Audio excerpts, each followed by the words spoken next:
Two dates serve as the pillars of modern India: August 15th, Independence Day, and January 26th, Republic Day.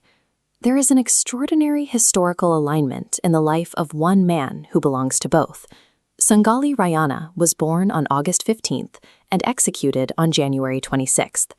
Decades before the 1857 mutiny, this Kannadiga warrior was already applying the principles behind these holidays. He waged a fierce armed struggle for independence and led a people's army that functioned as a proto-republic. He began his campaign without a formal military rank.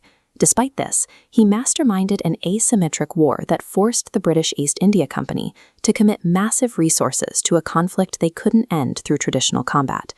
Rayanna was a military strategist who drafted an early, effective blueprint for resisting colonial rule from the ground up.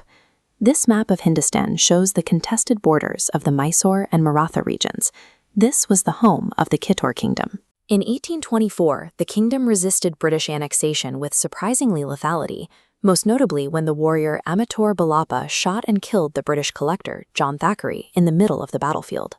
The British victory that followed was defined by betrayal. Kittur fell, its wealth was seized, and its leader, Rani Chennamma, was imprisoned in the Bailhongal jail. Rayanna's loyalty was generational, tied to the Rakta Manya land grant his grandfather received for saving a king's life. Rayanna took a vow to restore the kingdom and protect its adopted heir, Shivalingappa. With Kittur's treasury empty and its official army disbanded, Rayanna was forced to transition from a conventional commander to a guerrilla strategist, building a resistance from nothing. Rayanna's first strategy was to bypass elite mercenaries. With the guidance of the veteran Diwan Gusidappa, he recruited from marginalized groups, Beddas, Karubas, and local Muslims, forming a people's army composed of the classes the British actively squeezed. His second strategy was to dismantle the British economic engine. Rayanna led targeted raids on the Bidi and Sampgaon Taluk offices, seizing their treasuries to fund his insurgency. During these raids, he systematically destroyed the archives. He burned the official records of peasant debt and tax obligations, a direct strike against British administrative control. By incinerating debt paperwork, Rayanna linked his monarchist loyalty to the immediate survival of local peasants. He wasn't just fighting for a throne, he made rebellion a necessity for the working people. For his third pillar, Rayanna weaponized the landscape. He used the dense forests of Khanapur and Supa as a mobile, impenetrable base that British cavalry couldn't navigate. He developed a covert communication system using animal and bird calls. This allowed his units to coordinate lethal night ambushes in total darkness without speaking a word. This institutional authority was undermined by a hidden network of villagers. Local men and women acted as intelligence officers and supply lines, ignoring British threats of property seizure to keep the resistance fed and informed. Despite his command over thousands, Rayanna never claimed personal power. Every tax collected and every order issued was done in the name of the king in exile, Shivalingappa. Rayanna's genius was turning the geography and the loyalty of an oppressed population into a weapon that a rigid, conventional empire was not designed to fight. The British military record against Rayanna was one of consistent failure.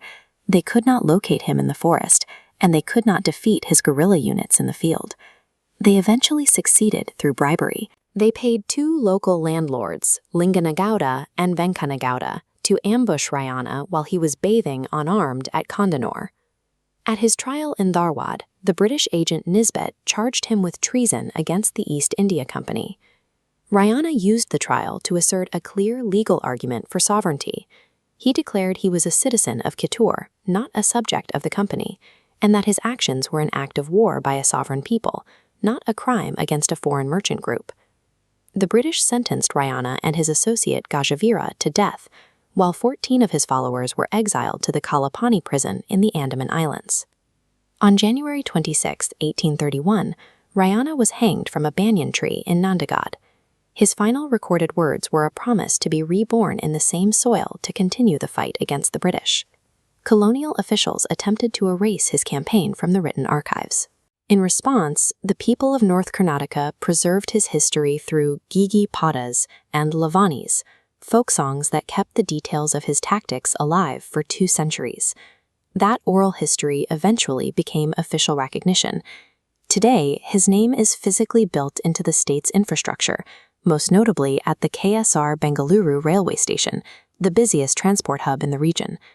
The life of Sangolli Rayanna, framed by the two dates that define modern India, serves as the earliest evidence of the organized grassroots resistance that would eventually make the British presence in India untenable.